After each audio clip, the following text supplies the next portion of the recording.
Bonjour et bienvenue si vous nous rejoignez sur le plateau de la matinale de TV Vendée. Ravi de vous retrouver en ce mardi 27 février, deuxième jour de la semaine. Voici les titres qui nous attendent durant cette demi-heure. Nous parlerons des contrôles routiers qui se renforcent en Vendée face au nombre de tués qui augmente, qui s'accumule dans le département. Pendant cette période où le Salon de l'Agriculture ouvre ses portes, porte de Versailles à Paris, il sera question aussi des beautés, un groupe d'agricultrices qui souhaitent rendre visibles les femmes dans ce secteur majoritairement masculin. À quelques mois des JO, la ville de Fontenay-le-Comte et Pays de Fontenay-Vendée mettent en œuvre aussi de nombreuses actions sportives à destination des jeunes. 2 opérations ont été lancées, c'est ce que nous allons voir dans votre journal. À suivre le plus de l'info. Juste après, il y a la chronique asso et l'extrait du jour. Aujourd'hui, il s'agit de Backstage.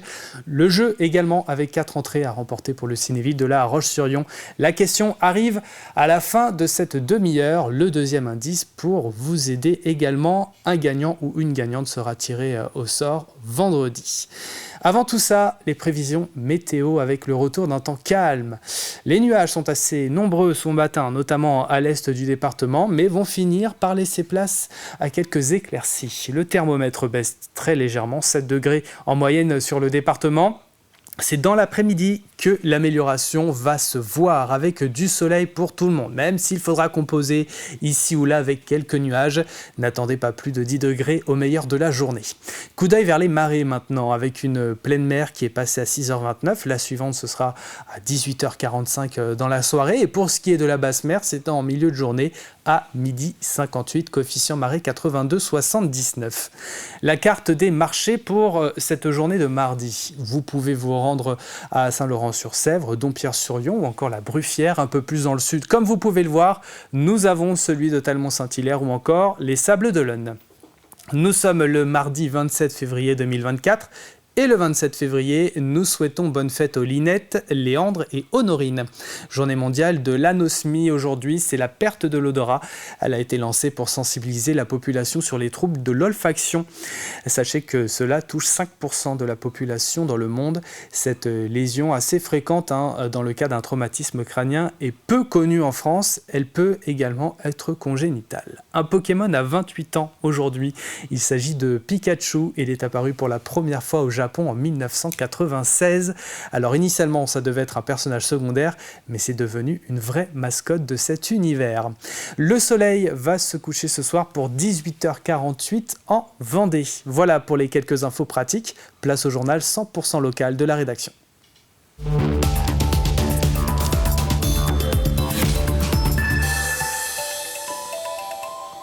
En 2023, le nombre de morts sur les routes de Vendée n'a jamais été aussi élevé en 10 ans. À ce niveau-là, on peut même dire que le début de l'année 2024 est catastrophique. Tous les secteurs du département sont en effet concernés par un accident mortel depuis janvier. Le préfet avait appelé à la mobilisation générale des partenaires qui contribuent à la sécurité routière et veut faire comprendre aux automobilistes les dangers de la route. Pour lutter contre le nombre de tués, les contrôles ont été renforcés. C'est ce que nous voyons dans ce reportage de Mathis Pires. Vous avez 10 points sur 12. Oui, j'en ai perdu 2 récemment. Ah oui. Si pour cet automobiliste rien n'est à signaler, Je rends carte grise et le permis de conduire. Et ce sera bon pour nous, je vais remettre en circulation. D'accord ? ce n'est pas le cas des verbalisations de la matinée. Ce matin, en 2 heures, 192 infractions relevées, dont 144 excès de vitesse, 9 téléphones, 3 alcool, 4 stupes et 13 refus de priorité. Et ce soir-là, c'est la même tendance. Une vaste opération de répression routière mobilisée ce vendredi sur tout le département. Messieurs, madame, bonjour. Est-ce que vous pouvez couper le moteur, s'il vous plaît ? Ici, sur l'entrée de l'autoroute A83 en direction de Nantes. Taux d'alcoolémie, vérification des documents et surtout contrôle de vitesse. J'étais sur un autre point de contrôle il y a 10 minutes où il y avait une voiture contrôlée à 142 pour 81. Donc monsieur est reparti sans son véhicule et sans son permis. Nous venons d'en arrêter un à 138 pour 110. Une vingtaine de téléphones a déjà été faite également. Donc voilà, ça... C'est énorme. C'est sidérant, je dirais, parce que les gens font vraiment n'importe quoi. Le préfet l'avait annoncé il y a une dizaine de jours, en réponse aux trop nombreux accidents de la route depuis le début d'année. Une situation exceptionnelle pour la Vendée.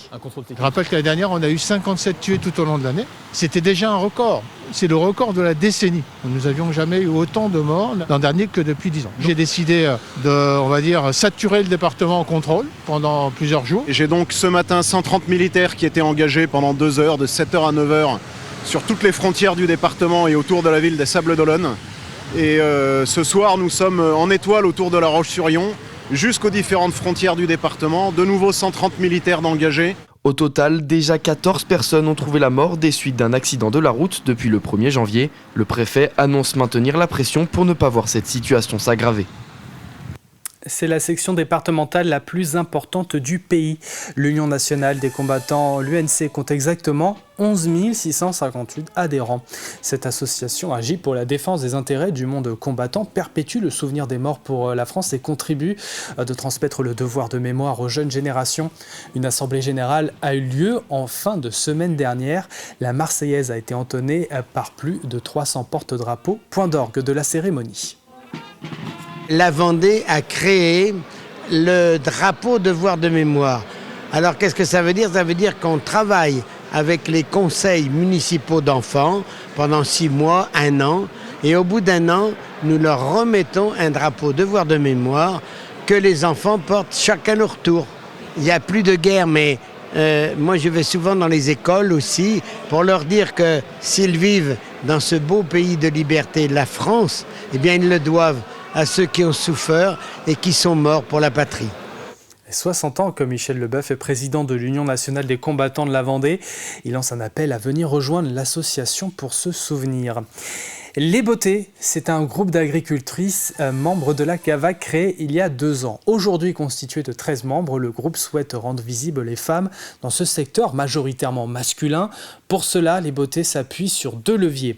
Des rencontres régulières entre elles et des événements destinés à se montrer auprès du grand public. Objectif, se recentrer pour prendre confiance et oser prendre la parole. Colline Davy est allée à la rencontre à Benay lors d'une visite de ferme. Ce petit groupe de femmes agricultrices, ce sont les Beautés. Comme à chaque trimestre, elles se retrouvent pour une visite de ferme afin d'échanger et d'apprendre des autres. Ça permet d'apprendre et de découvrir les activités des autres personnes, puis d'apprendre à se connaître aussi, parce que du coup, on est amené à se revoir régulièrement. Enfin, on est un petit groupe, les Beautés, hein, on n'est pas nombreuses. Donc, moi, là, aujourd'hui, il y a des personnes que j'avais encore pas vues. Donc, ça permet aussi de mettre un visage sur les noms et de savoir ce que chaque personne fait, évolue, partager vraiment ce qu'on fait, notre métier, notre passion. Aujourd'hui, c'est Régine qui accueille le groupe. Installée depuis 23 ans, elle a fait de son histoire un combat pour les générations à venir. Au départ, ça surprend. Une femme non issue du milieu de la région qui arrive avec 2 enfants en bas âge, qu'est-ce qu'elle vient faire ? Et puis après, ça passe. Il n'y a pas besoin d'être né dans une ferme pour être agriculteur. Il n'y a pas besoin d'être un homme pour conduire un tracteur. Et c'est, je dirais, pas une mission que je me suis donnée, mais en tout cas, le message que je souhaite transmettre, c'est ça. Tout est possible. Un message porté auprès de ses pairs, mais aussi et surtout auprès du grand public. Car à ces rencontres entre agricultrices s'ajoutent des événements ouverts à tous, dans lesquels ces femmes peuvent porter leur voix.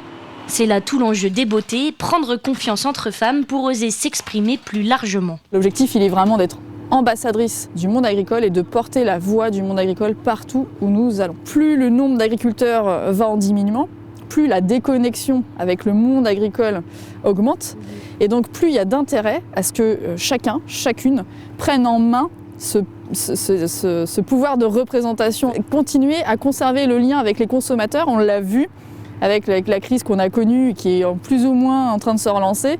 Il faut qu'on se comprenne avec les consommateurs, il faut qu'on informe sur l'origine des produits, sur ce qu'on fait au quotidien et ce qu'on fait bien dans nos fermes. Les effets sont déjà visibles. 2 membres ont intégré une instance décisionnelle. Un petit pas pour les Beautés, un grand pas pour l'agriculture. Et sachez que la semaine est placée sous le signe du Salon de l'agriculture sur notre chaîne. Nous sommes sur place, porte de Versailles, et c'est à retrouver dans Vivez la Vendée. À quelques mois des JO, Saint-Gilles-Croix-de-Vie va obtenir d'ici peu le label Ville Sportive. Elle candidatait pour la première fois, a complété un dossier documenté par le service des sports et a obtenu 4 flammes sur 5 possibles. Le jury a été sensible à plusieurs points forts mis en place par la municipalité, parmi lesquels on retiendra le programme sport, santé et les séances sur prescription prises en charge par la ville pour les locaux ou encore la présence d'un office municipal des sports. Les flammes, elles servent à, je dirais, à récompenser, une politique sportive mise en place par la collectivité. Donc 4 flammes, ça prouve que Saint-Gilles-Croix-de-Vie a une politique sportive développée. Nous, sur 8000 habitants, on a 33 associations sportives, mais 5700 adhérents. Donc ça, c'est important. Aussi, on développe le sport pour tous. Donc la plus jeune dans un club de gymnastique à 2 ans et la plus âgée à 97 ans. Donc la population sur Saint-Gilles-Croix-de-Vie est plutôt une population sportive. En cette année olympique, la ville de Fontenay-le-Comte et le pays de Fontenay-Vendée mettent en œuvre de nombreuses actions sportives à destination des jeunes. 2 opérations ont été annoncées. La première organisée par le pays de Fontenay-Vendée est en route vers les Jeux. 24 écoles de la communauté de communes vont pouvoir bénéficier de journées de découverte autour du sport. Ces animations seront données à 50 classes allant du CP au CM2. La seconde, organisée par la ville de Fontenay, baptisée Terre de Jeux dans les écoles. Les associations sportives de la ville vont dans les établissements pour initier les enfants à leurs pratiques sportives. 634 élèves répartis sur 30 classes vont en bénéficier. 146 créneaux de 1h30. Cyril Guillet. Les écoles de Douai-les-Fontaines ont investi la salle des 4 Vents de Montreuil pour une journée sportive. S'inscrivant dans le cadre de l'opération En route vers les Jeux, plus de 1000 élèves de primaire vont pouvoir bénéficier de cette action. Pour le territoire de la communauté de communes de Fontenay, c'est s'engager sur la compétence sport. Donc la première action se passe auprès des scolaires qui peuvent profiter d'une journée entière clé en main pour les instituts. C'est aussi un moyen de faire en sorte que les enfants du territoire puissent profiter des Jeux olympiques, chacun à son niveau. Accompagnés par le personnel de la communauté de communes, les enfants peuvent s'essayer à l'athlétisme, au basket, au rugby ou bien encore au volley, avec un accent tout particulièrement mis sur le handisport. Ils vont aussi être initiés à des ateliers qui vont les mettre en position de personnes avec un handicap et de voir comment on peut pratiquer. Et cette ouverture d'esprit qui forcément fait partie de toutes les valeurs véhiculées par l'école inclusive, elle se vit aussi pleinement sur les terrains. Et parallèlement, la ville de Fontenay-le-Comte, qui accueillera la flamme olympique le 4 juin prochain, a lancé l'opération Terre de Jeux dans les écoles. Les associations sportives du territoire vont à la rencontre des élèves directement dans les établissements scolaires. En partenariat avec les clubs de Fontenay, on a déjà des retours d'enseignants qui nous disent que grâce à ces interventions, des jeunes, je pense à l'athlétisme entre autres, à l'école des Cordeliers, il y a des jeunes qui ont vraiment complètement adhéré à l'athlétisme et qui sont allés s'inscrire ensuite au club d'athlétisme. On a des inscriptions qui commencent à fleurir un petit peu partout, donc on est très heureux. La communauté de communes poursuivra son soutien aux apprentissages sportifs auprès des scolaires en proposant des activités pour la semaine olympique et paralympique du 2 au 5 avril 2024, ainsi qu'à l'occasion du passage de la flamme olympique le 4 juin prochain. Et depuis ce week-end jusqu'au 17 mars, il est possible de découvrir l'exposition de Jean-Benoît Héron. Les phares sentinelles de l'aventure maritime. De France jusqu'au bout du monde, ces derniers guident nos marins. Une expo qui se déroule du côté des Sables d'Olonne au prieuré Saint-Nicolas avec l'idée de mettre en lumière tous les caps devant lesquels les skippers passent durant leur tour du monde. Nous avons tendu le micro à l'auteur-illustrateur. Ce sont les phares devant lesquels, alors plus ou moins loin évidemment, devant lesquels les skippers passent pendant leur tour du monde. Que ce soit le Vendée Globe, que ce soit la Golden Globe. Voilà, à partir du moment où même le trophée Jules Verne, ou l'Arkea Ultime qui se termine en ce moment, il y a les 3 grands caps. Le cap de Bonne-Espérance, le cap Lewin et le cap Horn. Mais avant et après, il y a tout un tas de petits caps qui ont leur histoire et qui méritent qu'on en parle. Exposition à voir du mardi au dimanche de 10h à 12h30 et de 14h30 à 18h. Voilà pour l'essentiel de l'actualité en Vendée. Place tout de suite aux prévisions météo détaillées du jour et c'était attendu. On l'a, le retour d'un temps plus calme ce mardi. Les nuages sont quand même assez nombreux à défiler dans le département ce matin, mais c'est en voie d'amélioration. Côté température, on prévoit 6 degrés à Pouzauges et Saint-Jean-de-Mont, 7 pour Fontenay-le-Comte, La Roche-sur-Yon et Montaigu-Vendée, 7 également sur Challans et aux Sables-d'Olonne, 8 pour la Tranche-sur-Mer et pour Noirmoutier. C'est dans l'après-midi que cette amélioration dont je vous parlais va se voir. Les nuages vont laisser place à quelques belles éclaircies sur l'ensemble du département. Cette fois, au meilleur de la journée, nous aurons 10 degrés en moyenne. Demain, un retour d'un temps plus gris en matinée, mais plus dégagé en seconde partie de journée. Des températures qui seront fraîches au petit matin, mais en hausse l'après-midi. Nous en reparlerons bien évidemment. Nous entrons dans la deuxième partie de cette édition. À suivre dans quelques instants, la chronique asso. Il y aura aussi l'extrait. Il s'agit de Backstage aujourd'hui et le jeu avec 4 entrées à remporter pour le Cinéville de La Roche-sur-Yon. Mais avant tout ça, place au plus de l'info.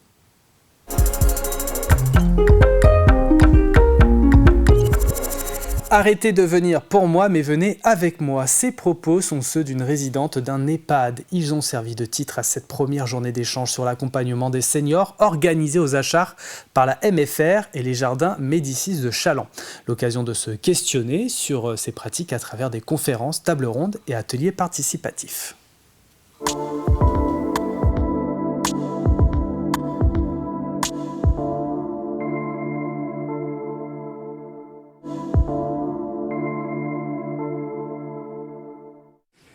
Partons de cette phrase souvent prononcée lors des entretiens d'embauche. Pourquoi voulez-vous faire ce métier? Car j'aime bien les personnes âgées. Qui n'a pas dit ou entendu ça? On a voulu mettre ça en place pour que les professionnels puissent parler de leurs pratiques, et notamment de leurs pratiques du quotidien auprès de la relation envers le résident. On est persuadé, je suis persuadée que la relation avec le résident, avec les personnes que nous accompagnons, c'est ce qui permet de maintenir les professionnels à leur poste et de maintenir dans la durée l'envie de vouloir travailler avec l'autre. On essaye de se questionner le plus possible. Après, on se questionne au sein de la résidence. L'importance de cette journée, c'est de pouvoir rencontrer des autres professionnels, d'autres milieux, d'autres résidences et du coup de pouvoir échanger sur ce qu'on vit et puis comment trouver des pistes pour pouvoir améliorer le quotidien de chacun et trouver des ressources.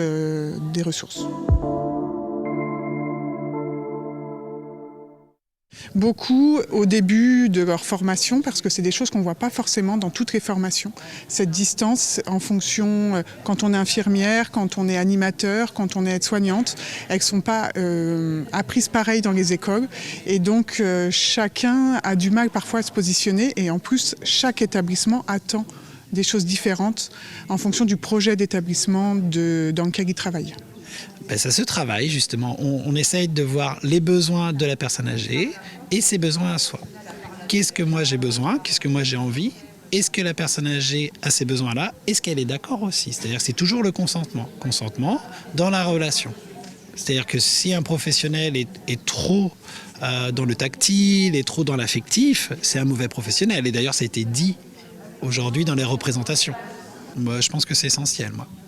Et pour moi, là aussi, et pour les gens qui sont ici. Je pense que ça sème des petites graines et que voilà, il y a des messages de passé, il y avait des psychologues, il y avait des animatrices, il y avait des éducatrices, enfin voilà, il y avait des gens un petit peu de tous les milieux.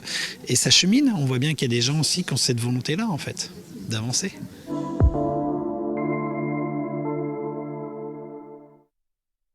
Le message d'aujourd'hui, c'était vraiment le sentiment de sécurité. Comment on procure un sentiment de sécurité chez le professionnel et chez la personne âgée. Et qu'est-ce qu'on met en place?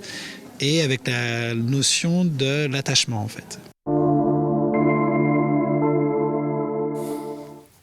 Et voilà pour le plus de l'info à retrouver sur TV Vendée ce mardi. Allez, je vous propose à présent de poursuivre avec la chronique asso.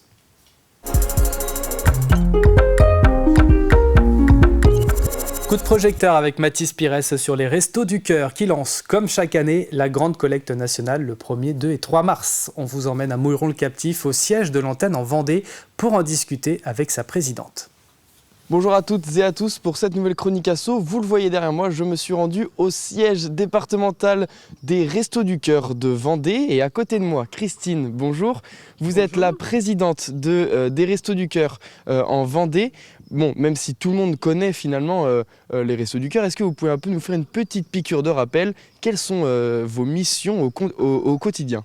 Alors comme tout le monde le sait, Coluche a démarré une formidable entreprise d'aide alimentaire. Donc nos principales missions, c'est bien sûr sur l'ensemble du territoire national et en particulier en Vendée, de distribuer de l'aide alimentaire et surtout d'accompagner de manière globale les personnes qui sont en grande précarité, en grande difficulté. Et là, comme chaque année, finalement, les Restos du Cœur font la grande collecte nationale qui a lieu le 1er, 2 et 3 mars. Comment les gens qui veulent donner peuvent donner ? Alors comme tous les ans, les Français sont toujours très généreux et sont répondent présents. Donc dans les grandes surfaces, nous allons être présents les 1er, 2 mars et nous allons vous solliciter les Français pour qu'ils puissent nous remplir les caddies de produits qui vont être distribués tout au long de l'année dans les centres de distribution. Pour avoir une petite idée en fait de tout ce que ça représente, en tout cas en Vendée, vous récoltez combien de tonnes de produits par an? Donc 112 tonnes l'année dernière. Alors on essaye de faire progresser le chiffre d'année en année. 112 tonnes, c'est énorme. Et en même temps, c'est tout juste pour un an, en fait. Parce qu'on a même du mal à finir l'année.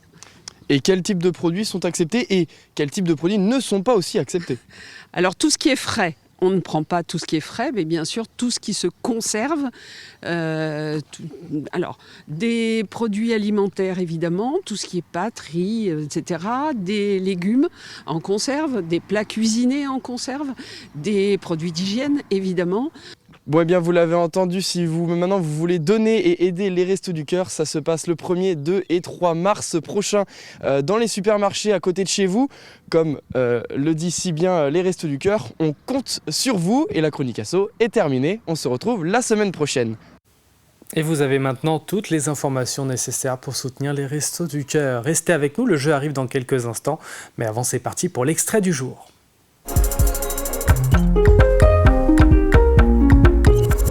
Il s'agit de Backstage que l'on retrouve tous les mardis. Aujourd'hui, l'invité est Nico et nous parlons de son nouvel album Nulle part ailleurs. Nous y sommes, 2 ans après Demain tout s'arrête là. Déjà, tu tout s'arrêtera, ouais. continues, Demain tout s'arrêtera, absolument, avec ce nouvel album. Alors, j'ai lancé le titre dans l'introduction, Nulle part ailleurs.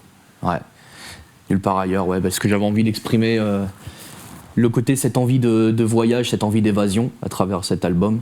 Mais qu'en fait, avec tout ce qui se passe dans ma vie depuis quelques temps, je me rends compte que je suis pas si mal ici, que je vais être nulle part ailleurs en fait. Comment ça se passe depuis 2 ans, depuis notre dernier Backstage? Tout va pour le mieux. Je pouvais pas attendre mieux depuis la sortie de cet album-là, de la promo, une tournée de concerts qui a été vraiment top, relayée par différents médias. On a été écouté dans plusieurs radios, on a été diffusé même outre-Atlantique.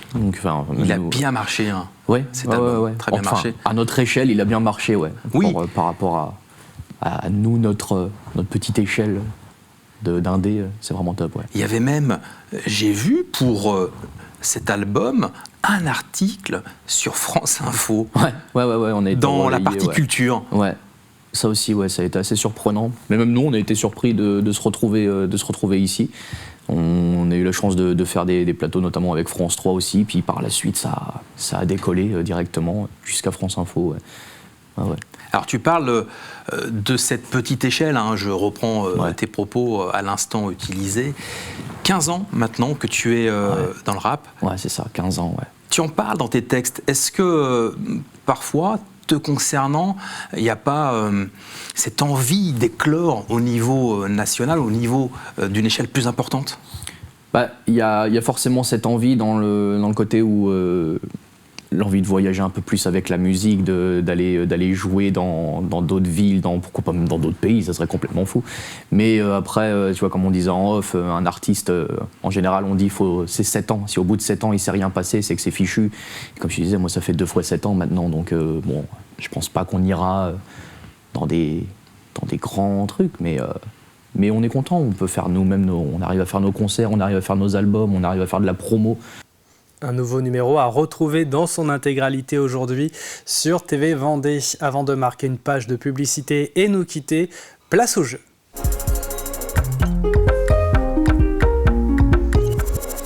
Quatre entrées pour le Cinéville de La Roche-sur-Yon sont à remporter. C'est un ou une gagnante qui sera tirée au sort vendredi. Mais pour cela, il faut répondre correctement à cette question. La voici. À quelle personnalité est consacrée une grande exposition organisée par le Conseil départemental de Vendée? 5 indices tout au long de la semaine. Voici le deuxième. C'est un écrivain. Si vous n'avez pas la réponse, ce n'est pas bien grave, comme je vous le disais, nous vous mettrons encore un peu plus sur la voie dans les prochains jours. Pour jouer, vous allez sur notre site internet tvvendée.fr. Bonne chance à toutes et à tous.